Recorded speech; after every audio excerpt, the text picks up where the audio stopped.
annoys you about your husband, but he keeps doing it anyway? It's funny you think that after a few years of marriage, after 3 kids, after building a home and a life together, you'd be on the same page about the simple things. About respect, about communication, about not throwing your partner under the bus. But apparently I was wrong. Because here I am, trying to hold everything together, while my husband seems to think it's perfectly normal to invite his entire family over to our house.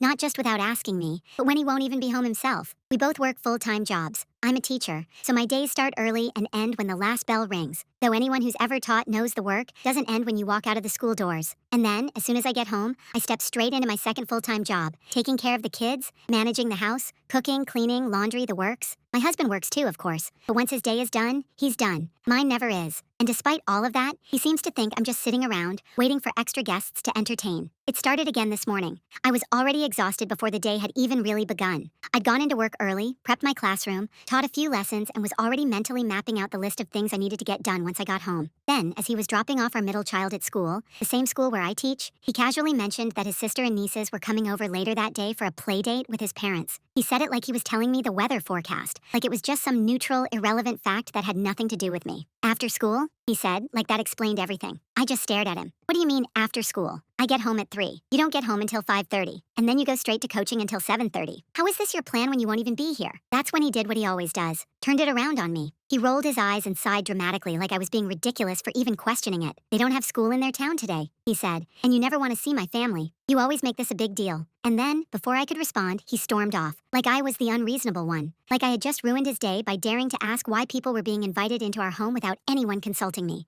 The thing is, this isn't new. This is a pattern. He's done this so many times, I've lost count. One time, he invited his uncle over while he was at work. I was home alone with the kids, trying to get dinner ready and help with homework, when the doorbell rang, and there was his uncle expecting lunch and conversation. I had no idea he was coming. None. And when I told my husband afterward that I didn't appreciate being ambushed like that, he acted like I was attacking his family. So this time, I decided I was going to handle it differently. I texted his mother, politely. I told her I had no idea about any playdate plans and asked if we could reschedule for a time when it actually worked. Ideally when her son, the person who invited them, would actually be present. She was understanding, thankfully. But when my husband found out, he was furious. I veto your decision to cancel, he said. I swear, he actually used the word veto, as if this was some kind of democracy and not our home, as if I was a subordinate and he was the one making the rules. I laughed. I couldn't help it. You veto my decision? What are you, the president? This is my house, too. I'm not hosting anyone when you're not even here, especially when you didn't even bother to ask me. That, of course, led to another argument, the kind we've had so many times that I can now predict every sentence he's going to say before he says it. He accused me of being dramatic, of trying to keep his family away from the kids,